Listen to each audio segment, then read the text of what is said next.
the COVID-19 Vaccine Education and Equity Project was convened by 3 organizations, and we were able to get over 170 organizations to partner with us to make sure that we could provide information and facts about the clinical trials, the regulatory review, distribution, and access to the vaccine. So this is why public health officials, doctors, ministers, everyone that you know who has been studying this is strongly encouraging people who are unvaccinated to become vaccinated, because you will be protected even against this Delta variant if you have vaccination. Many people have reservations about getting vaccines in general, especially the COVID-19 vaccine.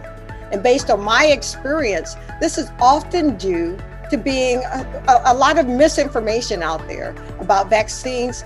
And it can be hard for people to determine what are myths and then what are the actual facts. I think that's really important to remember, is that these vaccines are really the strongest tool that we have in our toolbox right now to really help win this fight against COVID-19. When we gave this the emergency use authorization, we added it to the emergency use authorization.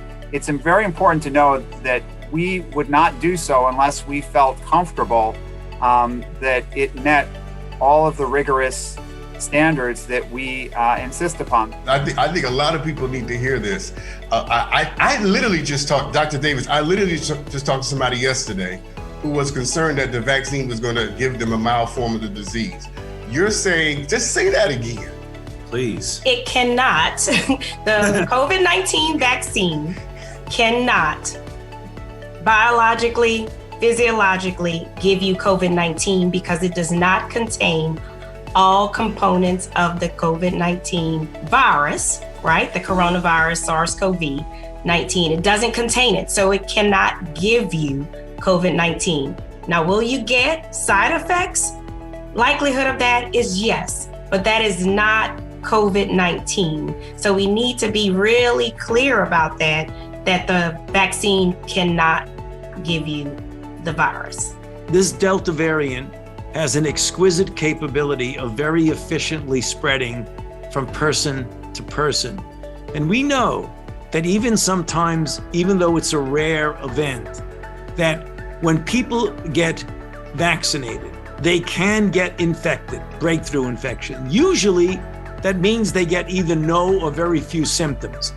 The vaccine still protects extremely well against severe disease, including against the Delta virus severe disease. The most common question that I am asked is that regarding the vaccine safety and the speed in which this was developed. I mentioned that not only are the vaccines been proven to be safe, having millions of doses administered, but also that the process of development of these vaccines was not about cutting corners, but about cutting red tape.